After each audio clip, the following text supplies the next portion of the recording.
સોલંકી સાહેબ નમસ્તે. નમસ્તે. કોણ? સુદામડાથી સુરેન્દ્રનગર જિલ્લામાંથી બોલું. શું નામ છે? નિલેશ સોલંકી. બોલો. સાહેબ આપણે જ્યાં સાંથણીની જમીન મળી હોય, હા અમે આપણે અનુસૂચિત જાતિમાંથી બોલું છું. હા બોલો. મારે સાંથણીની જમીન છે ને મારી બાજુમાં રબારી છે. બરોબર. મારા શેઠા પડોશી. હવે એ લોકો અમારો રસ્તો અમે છેલ્લા 25 વર્ષથી વાવી છીએ. મારે 13 સાડા 13 વીઘા જેવી જમીન છે. હા અને હવે અત્યારે આટલા સમય એ લોકો એમને ન કીધું ને અત્યારે આ સમયમાં અમને કીધું તમારો રસ્તો નથી ક્યાંય. એટલે તમારી સાંથળીની જમીન છે કે સામેવાળાની? ના, એ તો કાઠી દરબારની જમીન હતી. હા પણ અમને 93-94 અમને જમીન મળેલી છે. મેં એટલા વર્ષથી વાવી છે અત્યારે. પણ એ જ કહું છું, તમને સરકારે સાંથળીમાં જમીન આપી? કોણે આપી? ના, અમને સરકારે આપી છે. હા તો તમે લેખિત છે ને તમને સાંથળીમાં મળેલ. તમે માપીને તમને એ જગ્યા આપી છે, તમે અત્યારે ખેડી ખાવ છો. બરોબર. તો હવે એમાં શું થયું? હવે એમાં અત્યાર લગીને અમે વાવતા હતા અને વાવી છીએ હજી. અમારે એમ બીજી બીક નથી કોઈની. હા પણ અત્યારે આ લોકો એવો પ્રશ્ન, મારી બાજુમાં જે રબારી છે ને, હા એ લોકો એવી વાત કરી કે ભાઈ એ જમીન છે ને આ રસ્તો તમારો નથી. એટલે મેં 7/12 એ લોકોને નકશો બતાવ્યો. હા નકશો બતાવીને એ લોકોને મેં વાત કરી કે ભાઈ 7/12 જો રસ્તો આ દશનો બતાવતા હોય તો તમે આટલા 2024 અત્યાર લગીને અમને 2001 કબજો લીધો હતો 1999. તો અત્યારે આ સમયે તમે હોય કેમ અમને કહ્યું છે? તે વખતે આ કાઠી દરબાર પર જમીન હતી તો એનો રસ્તો અહીં ગમે ત્યાં તો હશે ને, આ દેશમાં ગમે એક દેશમાં. તો પણ અમે અત્યારે મારા ફાધરને મોકલ્યા. મેં મારા ફાધરને સાયલા, અમારો તાલુકો પડે અહીંયા. બરોબર. હવે ત્યાંના એડવોકેટને આવી રીતે બધી વાતો કરે છે કે ભાઈ તમારે 20,000 રૂપિયા ભરવા પડશે ને ફલાણું કરવું પડશે ને આ રીતનું આમ ને તેમ. એ તો વકીલની ફી કઈ જે કઈ હોય તો વકીલ પ્રમાણે હોય, એમાં તો આપણે કઈ કહી ન શકીએ. પણ બરાબર, એ તો એનો ધંધો હોય. હા, પણ મૂળ વસ્તુ શું છે કે તમારે જે કાયદેસરનો રસ્તો હશે, બરાબર, કેડી હોય, કાચો ગાડા માર્ગ હોય, જે કઈ હોય કાયદેસરનો નીકળતો હશે તો એ નીકળશે જ. બરોબર. એમાં કોઈ ફેરફાર નહીં થાય. હવે એ રસ્તો જે છે ને, હા, એ 7/12 રસ્તો એ દિશાનો બતાવ્યો છે તો કાયદેસર. પછી ચિંતા કરવાની કઈ જરૂર નથી ને? છે તો કાયદેસર બધી. કાયદેસર છે, પણ હવે આ લોકો અત્યારે એમ કે છે કે ભાઈ તમારો રસ્તો હવે અલગ પડે છે. એ તો તમે અરજીઓ કરો ને કે જે કાયદેસર નીકળશે જોઈ લેવું. એને કહેવાથી થોડી હું તમને કહું કે જમીન તમારી નથી, મારા કહેવાથી થોડી ચાલે છે. કાયદા કાનૂનથી, જે કઈ નિયમોથી અને જે કઈ આપણી પાસે ડોક્યુમેન્ટ છે, જે જમીન ફાળવેલી છે એના મુજબ હાલે ને કાગળિયાથી. એટલે સર્વે નંબરમાં સાહેબ એવું છે કે એ જે પ્લોટ રહ્યા ને અમારે 12 વીઘાના 3 બ્લોક છે. 3 અમને અનુસૂચિત જાતિને મળેલા છે. બરાબર. 798, 796 અને 797. અને એનો ખાતેદાર એક જ વ્યક્તિ જે કાઠી દરબાર હતા ને, એ લોકો અત્યાર લગીને સાહેબ અમને જમીનની સરકારના હાથમાં જયારે સોંપણી થઈ, એ લોકો અત્યાર લગીને અમારી જમીનમાંથી અમને એવું નથી કીધું કે તમે આ જમીન ખાલી કરી દો કાક ના. એ લોકો એમને એ રીતને સ્પષ્ટ વાત કરી કે ભાઈ સરકારશ્રીએ તો અમારી પાસેથી જે વેરા વિગતો અમુક સમય અમે નો જાજા ભર્યા હોય તો અમારી પાસે આંચકી લીધી છે, તમને સાંસણીમાં સોંપી છે. બરોબર. આજની તારીખ સુધી લોકો અમારી જમીનમાં પગ પણ નથી મૂક્યો. પણ અત્યારે હાલની તબક્કે તો એ માથા ભારે હોય એટલે નો ગયા હોય. અને અત્યારે તમને એવું કે અનુસૂચિત જાતિના લોકો શું કરી લે છે, પણ એને સાઈડ પર એ મેટર મૂકી તમે સરકારે તમને જયારે ફાળવી, ઓલા કેવી રીતે વાવતા હતા એ ભૂલી જવાનું. તમને કયા માપથી આપી છે, ક્યાં રસ્તો કાઢી દીધો છે સાંથળીમાં, બરોબર, જે કઈ નકશામાં ઈ મુજબ હાલવાનું. જૂનો કેમ હાલતો હતો એ ભૂલી જવાનું. જૂનાને તો સમજી લો કોઈ કબજો કરેલો હોય કે કોઈને જે કઈ હોય એવું હોય, પછી નવું જે કઈ નીતિ નિયમ હાલે એમાં હાલે ને. જૂનો કાયદો હાલતો હોય, કાયદો ફરી જાય, નવો કાયદો આવે તો પછી નયા કાયદા મુજબ હાલવાનું. હા, તો તમને જયારે જમીન તમને સોંપી, માપણી થઈ, ત્યારે એમાં ક્યારે રોડ રસ્તો ક્યાં નીકળતો હતો, બરોબર, એમાં ઉત્તર દિશા દક્ષિણ જે કઈ તમારે છે, પૂર્વ પશ્ચિમ, એમાં શું શું આવેલું છે એ મુજબ જ હાલશે. એમાં કઈ ફેરફાર નહીં થાય. તો એમાં જ્યાં રસ્તો નીકળતો છે, જે તમને નકશો આપ્યો છે, બરોબર, ઈ હાચો. બાકી ગમે જે વાતો કરે જૂનું, એ જૂનો હોય, ગાડા માર્ગ હોય, કોઈ કબજો હોય કે કોઈ જે તે સમયનો વર્ષોથી હાલતું હોય, પછી ચેન્જ થઈ ગયું, તમને આપ્યો ત્યારથી ચેન્જ થઈ ગયું. તમને જે કઈ આપ્યું છે ને એ કાગળિયા જે લખ્યા છે ને એ સાચું, બાકી ગામ જે વાતું કરવા દે. તું કઈ કે મામલતદાર ભાઈ વ્યોજા, કલેક્ટર માં વ્યોજા, કોર્ટમાં વ્યોજા, જ્યાં અરજી કરવી હોય તને છૂટ. આપણે તો ખોટું નથી કર્યું. જે કઈ લોકો ફાળવીને આપણે આપ્યું છે અધિકારીઓ આપી છે, અધિકારી જાણે નહીં જાણે. એના માટે તો પ્રૂફિંગ આપણી પાસે છે, 7 બાર છે. મારા ફાધર ની ખાતેદાર ની ચોપડી છે, મારા ફાધર ખાતેદાર. તો કાંઈ ચિંતા નથી કરવાની, બરોબર. આપણે ક્યાંય નથી જવાનું, ઈ જશે તો આપણી આધાર પુરાવા આપણે રજૂ કરવાનો જયારે માંગે ત્યારે. જે કઈ અધિકારી. એટલે આમાં સાહેબ પ્રશ્ન શું છે સોલંકી સાહેબ? હા, શું પ્રશ્ન છે બોલો. આ પ્રશ્ન શું છે કે એક જ વ્યક્તિ અમે 3 અનુસૂચિત જાતિના અમારે સાસણની જમીન જે તે વખતે મળી ને, એ વખતે 43 જણાની અમારા સુરેન્દ્રનગર જિલ્લાનો સુદામ. ગામમાં જેટલા ને આપીએ તમે તમારી એકની જ ખેતરની વાત કરો ને, રસ્તો નીકળે બીજી ગામની જવા દો. તમે તમારી વાત કરો. એટલે હું એ પ્રશ્ન વાત કરું છું કે આ જે તે વખતે 43 જણાની જમીન મળી ને, એમાં 3 બ્લોક અમારે ઈ બાજુ આવ્યા છે. અમને જેને મળી ને 3 એને, તો અમને 3 એક વ્યક્તિના જ મળેલા છે 36 વીઘા. એવું પણ તમને હજી સમજાવું છું ભાઈ, તમને 5 વીઘા મળતું હોય, કોકને 36 વીઘા હોય, એમાં તમને કઈ 36 1 વીઘા તમને ન આપી દે. ના એમાં અમે 3 વ્યક્તિ છે. ભલે 3 વ્યક્તિ હોય, એ તમારે નથી જોવાની. કોનું ખેતર હતી એ નથી જોવાનું તમારે. એ જમીન સરકારે તમને આપી એ જોવાનું છે. ના, સરકાર ચોરી કરીને આપે છે, શું કરીને એ તમારો વિષય નથી. તમે સમજ્યા? સરકાર ચોરી કરીને આવી, લૂંટીને લઈને આવી, એ સરકારનો જોવાનો વિષય છે, અધિકારીનો. તમને આપીને સરકારે તમને સિક્કો મારી દીધો, એ કાયદેસર થઈ ગયું. બરોબર. સરકાર ચોરી કરીને આવે, કોઈનો કબજો કરી લે છે, બુલડોઝર ફેરવી નાખે છે, એનો વિષય છે. કોઈ જમીન કબજો કર્યો હોય ને સરકાર ડિમોલેશન કરી નાખે, રોડ સાફ કરી નાખે, પછી ત્યાં પ્લોટિંગ પાડી નાખે, તો કે પેલા અહીંયા મંદિર હતું, મસ્જિદ હતું, ના હતું, એ કે જોવાનું આવતું જ નથી. તમને આપી દીધું અહીંયા, બરાબર. તમને પ્લોટિંગ માપણી કરીને જમીન આપી દીધી, તમને દસ્તાવેજ કરી દીધો, વાત પૂરી. પેલા પેલા રજવાડા હતા, તો એ મુજબ તો આપણે પેલા ગામની બહાર રહેતા હતા, તો એ જોવાનું ગામની બહાર કેમ રહેતા હતા. અત્યારે હું સ્થિતિમાં એ જોવો ને. તમે હજી સમજાય છે કે નથી સમજાતો? મને નથી લાગતું તમને મગજમાં ઉતરતું. અરજીત સાહેબ અત્યારે હું કરીને આવ્યો હતો. તમારી એકે અરજી કાંઈ કરવાની જરૂર નથી ભાઈ. તમારી પાસે બધા પુરાવા છે, તમે હું હાથે કરીને હેરાન થાવ છો. પણ સાહેબ એમાં હું કઈક સીઝન આવે છે ને, સમય આવે ને ત્યારે ઘા ઉખાડી ન લે ભાઈ. તમને સરકારે આપી, તમે ખોટું કર્યું હશે તો તમે હેરાન થાવ. તમે સાચા છો ક્યાંય હેરાન તમે વધારે વાળ લીધું હશે. તમને જેટલું આપ્યું છે, તમને કેટલા વીઘા આપી? 12.5 વીઘા. હા, તો 12.5 વીઘામાં તમે 50 ફૂટ આડું અવડું ક્યાંય કર્યું હશે, પરાણે રસ્તો કાઢ્યો હશે, કોઈ રસ્તો ચાલુ હશે બંધ કરી દીધો હશે, તો એનો જવાબ તમારે દેવો પડશે. ના, એ તો બરોબર છે સાહેબ.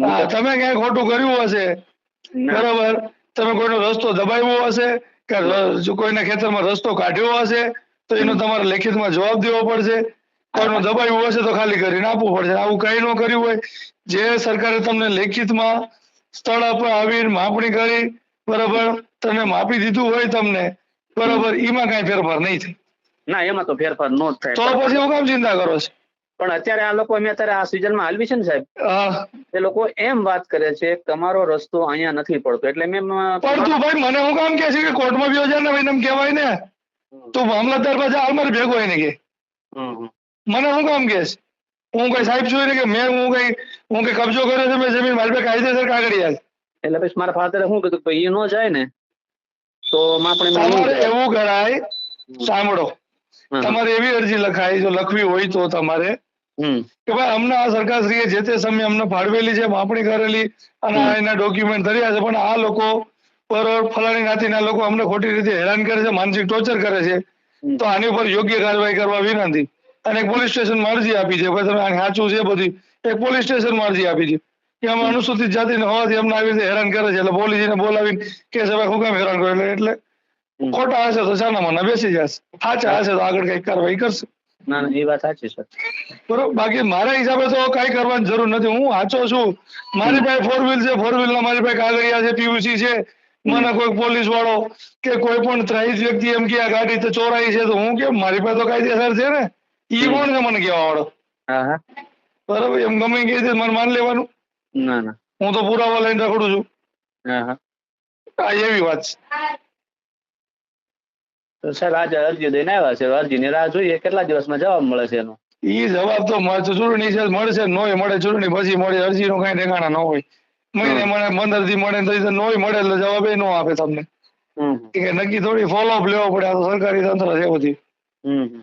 પણ મૂળ હજી તમે ઊંધા કાન પકડાવવાની વાત છે. તમને ડર છે કે ઓલા લોકો વાતું કરે, ઈ કોઈ સરકાર નથી વાતું કરવા વાળા. ઈ સરકાર છે, કોઈ ઓથોરિટી છે કોઈ? ના. એનું બાપનું છે કામ આખું? એ કોણ છે? એવા તો કેટલા આટા મારે છે કે ગામમાં કેટલું કે ગેરકાયદેસર છે, એની ચિંતા કરો. બરોબર, આ રેવા દો. અને કે તમને એવું લાગતું હોય મેં કઈક અમે ખોટું કર્યું છે, તમારે કેટલા વર્ષથી જમીન તમે વાવો ખેડી ખાવ છો? અમે લગભગ 23-24 વર્ષ થયા. હા, તો પછી હું કામ ચિંતા કરું ભાઈ? 23-24 વર્ષમાં ક્યારે નો આવ્યા, અત્યારે આવ્યા? હા, એ તો પ્રશ્ન. અત્યાર સુધી ક્યાં હતા? એટલે એમાં લોકો એ પાડોશી અમારા છે ને, એ લોકોને કહેવાય ને કે અમે આવી રીતની માપણી રસ્તા બાબતની તાકતમ. પણ એને હું તમને મૌખિક કીધું કે રેખિત અરજી કરી, શું કીધું એને? ના, અમને રૂબરૂ વાત કરી એમને. ઠીક છે, રૂબરૂ નું કઈ ને કઈ નો આવે ભાઈ. અમે જાણી લીધું કાયદા કાનૂન બધું. બરોબર, એક તો 23 વર્ષથી અમારો કબજો છે, સરકાર અમને ફાળવેલું છે, બધું છે. અને 23 વર્ષથી તમે ક્યાં હતા એને કે? બરોબર, તમારે જ્યાં જવું હોય ત્યાં જાવ, તમારી વિરુદ્ધ અમે ફરિયાદ કરશું. શું કહેવાનું? અને આમાં સાહેબ એવું હતું, એ વખતે મને એ રીતે વાત કરી ને, મને કે તમને સરકારે આ જમીન સોંપી. મેં કીધું તમે એટલી જ વાત કરવી છે કે જે તે વખતે કોઈ પણ ખાતેદાર અહીંયા હશે, એનો રસ્તો ક્યાંય હતો હશે તો ખરો. એ આપણે ક્યાં ચિંતા કરવાની છે ભાઈ? એ ચિંતા તમે હજી સમજતા નથી. આખો સરકારનો નિયમ કોણનું પેલા શું હતું? પેલા રાજા રજવાડા હતા, અત્યારે સરકાર છે ને. તો રાજા રજવાડા ક્યાં કોની સત્તા હતી? સમજી લો, એક નાની એવું સ્ટેટ હતું 50 ગામડાનું. કે પેલા સ્ટેટ હતું 50 ગામડાનું, એ મુજબ હાલવાનું કે અત્યારે આખું ગુજરાત સરકાર છે અને ગુજરાત સરકાર ઉપર ભારત સરકાર છે, એ મુજબ હાલવાનું? તો અહીંયા તો રજવાડું હતું, એ મુજબ કાયદા કાનૂન હાલશે, એમ હાલે? જૂનું શું હતું એ બધું આમાં સરકાર જયારે સંવિધાન લાગુ થયું તો ભાઈ જૂના કાયદા હતા એ બધા રદ થઈ ગયા. જે સ્થિતિમાં જે જમીનો, જે કઈ ધાર્મિક સ્થળો જે કઈ છે એ સ્થિતિમાં રહેશે, એમાં કઈ ફેરફાર નહીં થાય. આવા નિયમો થાય. અત્યારે ભારત સરકારના કાયદા, બંધારણ, નીતિ નિયમો જે અત્યારે નવા બને છે એ મુજબ હાલવાનું હોય. જૂનું બહુ ન વિચારવાનું હોય. આ તમે ખોટી રીતે તમે લાગો છો કે અશિક્ષિત ને વર્ષોથી દબાયેલા છો એટલે તમને આવા વિચાર આવે. બરાબર, ડોક્ટર બાબા સાહેબ આંબેડકર ને વાંચો એટલે આ વિચાર મગજમાંથી નીકળી જાય. બરાબર, બાકી આમાં ખોટી ચિંતા તમે કરો માં. હા, મને નથી લાગતું મારી આટલી સલાહ દે ગળું બાળવાથી તમે હજી શાંત બેહવાન નથી. તમે હજી કઈક બીજા વકીલ પાસે હજી કઈક નવી સલાહ લેવા જાઓ. ના ના, નવી સલાહ નથી સાહેબ. આજે અરજી દઈને આવ્યો ને, મારા ફાધર ગયા હતા ને. શું અરજી દીધી? શું લખ્યું અરજીમાં? અરજીમાં એવો ઉલ્લેખ લખ્યો છે કે અમને રસ્તો કાઢી આપવા વિનંતી. રસ્તો તો તમારો હાલમાં છે, પણ આ લોકો અમને વારંવાર ટોર્ચર કરે. પણ ટોર્ચર કરે એમ લખાય કે આ લોકો ટોર્ચર કરે છે ભાઈ? અમને તો સરકાર શ્રીએ રસ્તો ફાળવી દીધો છે. રસ્તો કાઢી આપો. શું રસ્તો કાઢી આપો? તમારો રસ્તો બંધ છે જ કાઢી આપશે એ લોકો? ના, રસ્તો તો ખુલ્લો જ છે. તો પછી ક્યાંથી કાઢી દે સરકાર? ક્યાંથી કાઢી દે રસ્તો તમને? હાલો હવે સાહેબ, રસ્તો ખુલ્લો છે ને, જે અમે અત્યારે હાલવી છે ને જે જગ્યાએ, એ માલિકી વાળો, એ જમીન માલિકી વાળો એમ કે છે કે આ રસ્તો પડ્યો ને એ અમારી જમીન, અમારી પોતાની જમીન. તારી જમીન હતી તો ભાઈ 23 વર્ષ સુધી તું હતો ક્યારે? જયારે અમને માપણી દેતા ત્યારે આવવું હતું ને તારે. અને અત્યારે હવે તમારો રસ્તો પડતો હોય ને તો તમારે 3 ના પડામાં રસ્તો પડે તમારા. અમારામાં પડે કે ન પડે, અમે અહીંથી હાલી છીએ વર્ષોથી, અહીંથી હાલતું. તને કઈ તકલીફ હોય તું કઈક ઉખેડી લેજે કે વિયો જાય ને કે જા સરકાર પર વિયો જા. અમારી પર તો નો ટોકી નાખે એને એમ કે ભાઈ તો સરકાર પાસે વિયો જા. આગળ તું અમને લેખિતમાં આપી દે, અહીંથી નીકળે છે ને તું લેખિતમાં આપ એટલે અમે તારી ઉપર કાર્યવાહી કરશું. એટલે એને વાંધો એ છે કે અમે જે રસ્તામાં અમારો જૂનો સંયુક્ત રસ્તો છે એની માથે હાલવી છે ને, એટલે 23 વર્ષથી તમે હાલો છો ભાઈ. એને કઈ તકલીફ હોય ને તો એ અરજી કરે, તમે હાથે કરીને હું કામ હળિયું કરો છો? કોકને ઠીકરા ખાવડો છો, ઉકેડા ખોડો છો? એને તકલીફ હોય ઈ જાય. તમને કોઈક ધાક ધમકી દેતું હોય તમે ફરિયાદી જાઓ કે ધાક ધમકી દેવા પડો જાય. 1-2 વખત મારા ફાધર ને એવું કીધેલું, વાત કરી લે તમારો રસ્તો, તમે તમારો રસ્તાની અરજી કરી દો, અમારા રસ્તાની અરજી કરી દો. પણ તમારો રસ્તો તમે કાયદેસર આવો ને, એને તકલીફ છે. સાંભળો મારી ભાઈ, તમને હજી મને કઈ આ સમાજની મોટી તકલીફ છે. 24 કલાક અંધશ્રદ્ધામાં પડ્યા હોય છે, અગરબત્તી કરવામાં નવરા નથી થતા. હલવા જયારે કાયદા કાનૂન બાબા સાહેબ યાદ આવે, જયારે ચોપડા વાંચવાના હોય, કઈક શિક્ષિત બનવા ત્યારે કરતા નથી. ત્યાં સુધી સમાજની કોઈ યાદ નથી આવતી. સીધી સિમ્પલ બુદ્ધિ એટલી જ છે. એની જગ્યાએ તમે હોત તો તમે શું કરત? તમારો રસ્તો કોઈ દબાવ્યો હોય, બરોબર, તો તમે તમારો રસ્તો કોઈ દબાવ્યો હોય તો તમે સરકારમાં કે કલેક્ટર કચેરી મામલતદારમાં અરજી કરવા જાઓ ને કે આ વ્યક્તિ મારો રસ્તો દબાવ્યો છે, હા હા કે તમે એને કેવા જાઓ કે મારો રસ્તો ખાલી કરી દે અને તું અરજી કરતા રસ્તો તું નવો કાઢી લેવો કેવો જશો એને? ના. તમે શું કરો? તમે અરજી કરવા જાવ ને હા હા જવું પડે. કે ઓલો સામે વાળો જેને રસ્તો દબાવ્યો છે એ નવો રસ્તો કાઢવા માટે છે, હા આનો રસ્તો છે, આ ભાઈ કે સાચું કેતો લાગે છે, બરોબર, હું સરકારમાં નવો રસ્તો માંગુ, એવું હોય? ના.